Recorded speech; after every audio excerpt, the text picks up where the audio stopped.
years, we've always loved a good comeback story in pageantry. And this year in Binibining Pilipinas, we might witness another one.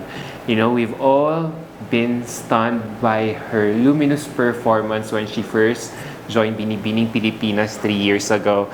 And now, look no further, she's back! Ano kaya mga pagbabago sa kanya for this time around as she joins Binibining Pilipinas this year? So here she is. Without further ado, please say hello to Binibining Pilipinas 2024 contestant from Mandaluyong City, Miss Shaira Rona!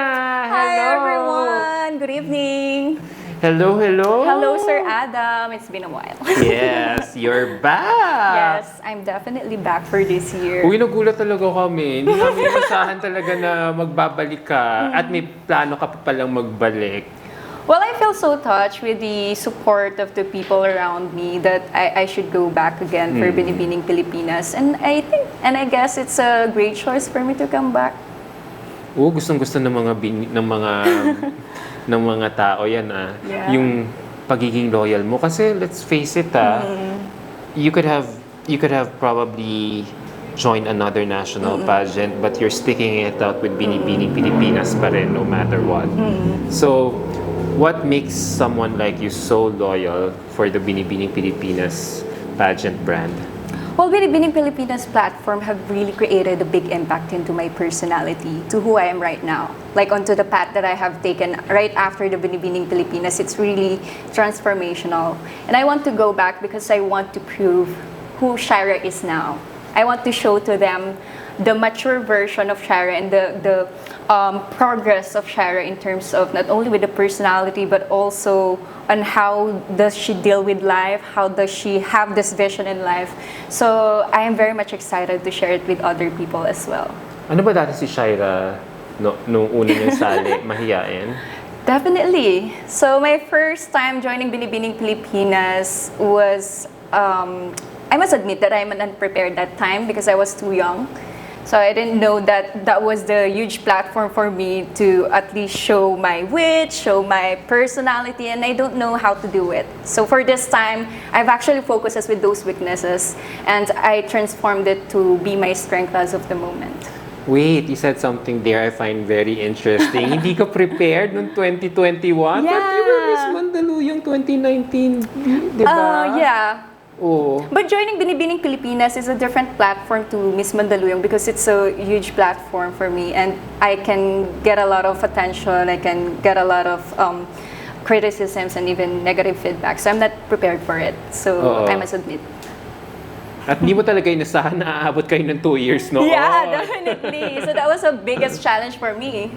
Oo. Pero, alam mo, siguro, years from now, maski, for sure, once you turn probably 60, 70 years old at kunentoyan mo yan sa mga apo mo, for sure, no one will have the same experience as that of your batch. 2 years ba naman kayo naging official candidate? Correct. Di ba? Ang unique talaga ng experience nyo. So, I wonder, how was it so different? Kwento ka naman. Kasi kami, nung sinusubaybayan namin yung batch mo, talagang online lang lahat. Restricted kami sa interviews. Yeah. We could only do so much. Muted lahat ng mga activities. For a long time, di na nga namin alam kung kailan kayo magkakaroon ng, kung kailan kayo magre-resume. Tapos bigla na lang, ayan na. Ayan na sila. So, anong mga challenges ang na-experience mo during the time that you were competing during your first time for 2 years? Well, to tell you honestly, my motivation why I did join before, it's because I really want to be on TV and I really want to join Binibining Pilipinas on live. However, pandemic have happened and there's a lot of restrictions that is somehow challenging for me. Because before joining Binibining Pilipinas, I have resigned to my work. And I have actually a timeline for myself that I should join Binibining Pilipinas for 1 year. So with the pandemic, it's actually extended my time frame to 2 years. And I think that's a big challenge for me because I don't know where to go. I don't know what's my career after this. And definitely those challenges, I have the time to at least reflect to myself on what will be my new vision after this pandemic, what will be my strategy. So it's a good experience to share to everybody on how does this pandemic batch have molded me, not only with my personality but also in my perspective in life. Ganun ka na lost Yes. sa buhay mo nung after Binibining Yes, Pilipinas? because it's different when you don't have any career. Like, Oo. because I gave up my career for the platform because I really want to join. And I think that's the compromise for me when I want to really join something. But definitely I did find my way to bounce back. Because right now, I have my sustainable career as of the moment. Oo nga eh. So, ang dami mo na yata ginagawa ngayon eh. You're now working. Yes, I'm working as an HR specialist onto my 8 working hours. And at night, I do part-time lecturing at tertiary level. And even during the weekends, I am completing my critical years to my master's in business administration degree. Oh, wow. Tapos, sasali ka pa this year. Yeah, challenging on my end, but some point this will really help me on how do I manage my time and priorities, and at some point would really utilize the different platforms that I have. Kaya? Definitely. Although it might be hard onto the vision, but I'll try my best to juggle these things together. So, natutulog ka pa ba?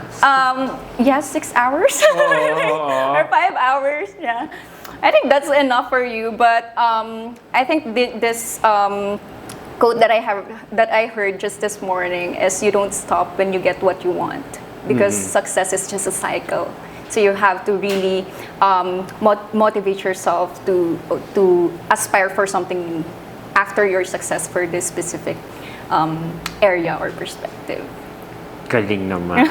Wait, alam ng mga estudyante mo, nasasali ka?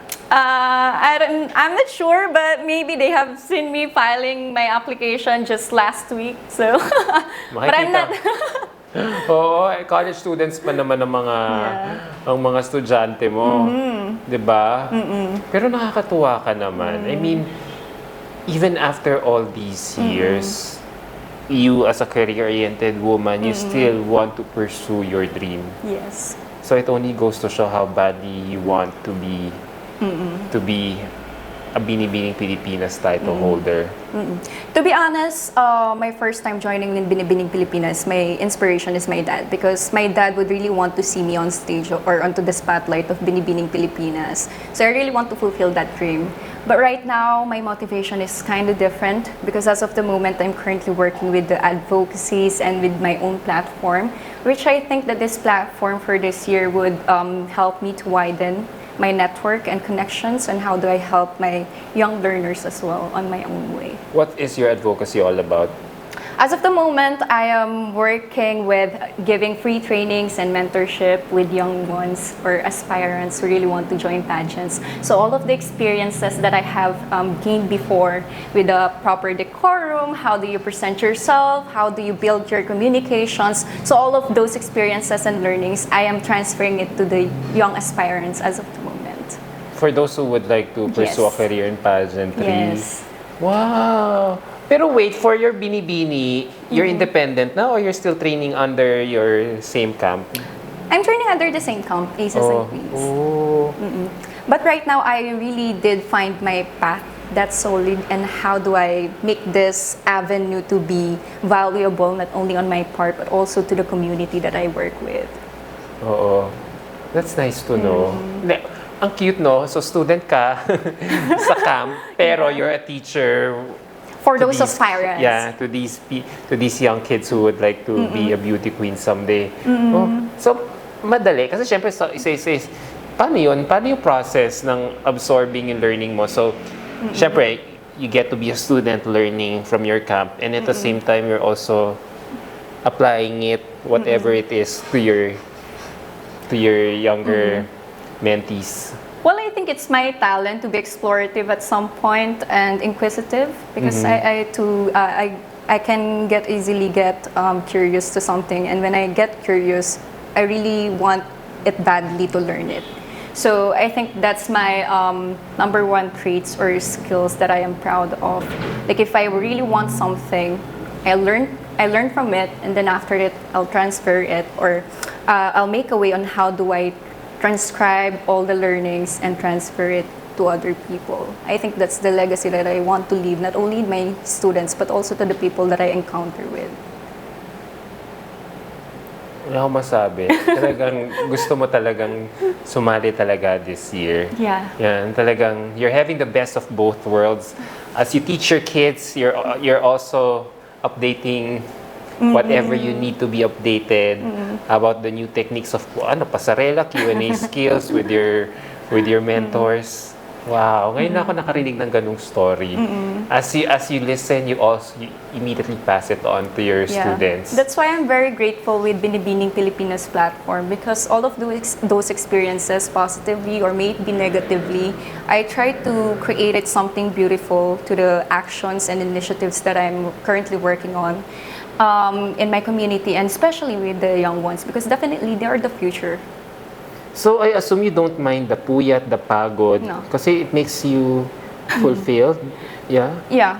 I guess if you really want if you really want to succeed in life, you really have to compromise it.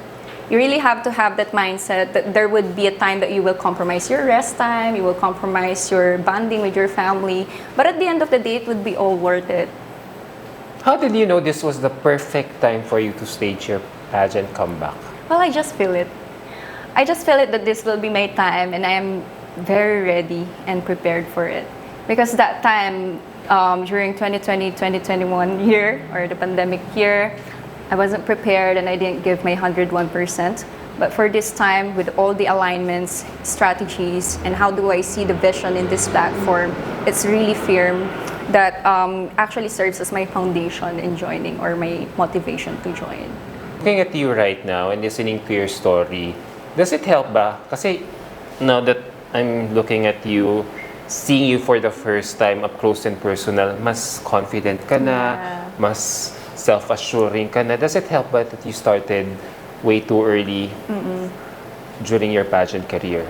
Well, on my story, it did really affect me. Like if I joined earlier days of my life, because I have a lot of room for failures, to commit mistakes, and I have a lot of room to bounce back, and how do I retrieve all of it, and how do I improve. Because that time I was 21 years old, the first time I joined, and of course I did commit a lot of mistakes and different choices that is not helpful on my end. But going back, I'm very much thankful that I have experienced those, because it helped me not only to teach me lessons, but also to grow and to have a firmer foundation and vision in life on how do you see your future, like after 5 years, who is Shaira is. What's the biggest lesson you've learned from your first try in Binibining Pilipinas? Well, is to not get intimidated with other people, because you have your own story and you are the driver of your own story. So you don't have to be affected with other people's comments, because that would be your fuel to improve. And I use those as my fuel. And that's why as of now, I am very much confident. And I see myself grow, not only on my personal comments or personal feedback, but I also heard it even with my trainers, even with my friends. Ako excited ako sa may papakita mong bago, kasi nung finals night hindi kami nakanood hanggang TV lang You know, totoong unique talaga experience yun. I wonder how was it like performing in front of a crowdless Araneta Coliseum? Yeah, actually that was a sad part for us Binibinis, because we are all aiming for a live audiences, because we have families who are looking forward to our Binibini journey. We have our friends who are really much excited to shout out at Araneta, but then it didn't happen because of pandemic. But right now, I guess this will be the time to invite my family live, and even with my friends and some of my students maybe. Boring ba? Boring ba kapag walang audience? Curious lang ako. Mas nakaka-perform ba ang isang candidate na katulad mo nang may audience o walang audience? Well, it's really hard to perform without your audiences, because at some point, to have a live audiences, it boosts you up. It boosts your confidence. It really helps your energy to be at high level at all costs. So on my end, it's really a must to have a live audiences, because you tend to see your family, you tend to see your friends who are out there looking and watching for you. So, can you also say the same thing if ever you're up for Q&A na?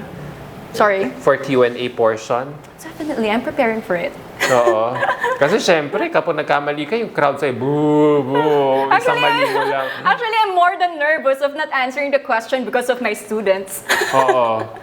Because I tend to really train them to answer every questions that someone can throw to you. So definitely, as a trainer, it might be a pressure for me if I don't answer the questions of the Alam mo, crowd. the confidence level that you are showing to us right now is just remarkable. So in those 3 years, as I went down this interview, in those 3 years that you were away from the limelight, how were you able to improve your confidence level? Well, I actually used the experiences from Binibining Pilipinas and even with the trainings because in our camp we have the personality development trainings, we have the counseling on how do you see your visions in life. So I use all of those insights from my coaches and from the people around me back then. And working now in corporate world, it definitely helped me because you will face different people in corporate, you will face different personality. And your only tool to be with them and to have a valuable conversation with them is to show your confidence and to show that you are really much willing to converse and connect with them. So I think that's it.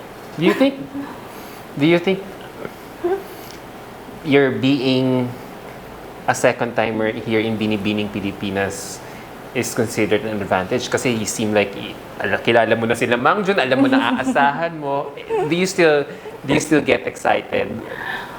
Well, I don't want to see it that way because definitely it would affect me in terms of my performance. Like I can be more complacent. But right now, I just want to enjoy the platform. I just want to enjoy the opportunity that has been given to me for the second time. Because definitely this will be my spotlight and this will be my chance again to show who is Shaira after 2 years. That is so true. So as my last question, Binibining Pilipinas is celebrating its 60th anniversary this year. And I understand there will be so much hoopla about it. Yeah. So as early as now, for someone like you, kasi ang ganda-ganda ng branding mo na talagang hindi ka talaga, you're so loyal to the brand. What makes you a good future Binibining Pilipinas title holder? Well, throughout the years, Binibining Pilipinas have been part of my personality development and how do I got my career as of the moment. And the reason why I always coming back with Binibining Pilipinas because I see the same vision with the platform, with the women empowerment, youth empowerment, sharing them with the platform for them to empower and for them to see their path or for them to see the direction because I felt that way when I was a Binibini. And I want to go back because I can attest to the story of Binibining Pilipinas that they're a transformational platform, that they have this transformational avenue for women. It's not only the glimpse and glamour, the girls are all beautiful, of course, but then aside from that, what would be the purpose? And I felt that in this platform, that's why I don't have any hesitations of going back to Binibining Pilipinas platform. Actually, I'm more than excited to be part once again. And you will definitely, and you'll definitely find your purpose even heightened as you make your huge comeback here this year. So maraming salamat Thank you so ulit. much, Sir Adam. Oo, for Miss Shaira for doing this interview with me. Talagang Shaira Rona 2.0 talaga ang pinapakita mo sa amin no early as now. So I can't wait for what you have in store for us as early as now. Good luck and Thank you. my God. Thank you so much, Sir Adam, for your warm welcome. Yeah. Guys, alam mo, there's really hope talaga. This is the beauty of covering pageantry. You know, you get to see girls like Shaira improve, make a huge improvement of herself and slay it and claim her Binibining Pilipinas crown. So, there you go guys. Maraming salamat for tuning in this interview. I hope you learned something from her story today. God bless you guys. Until my next interview. Bye!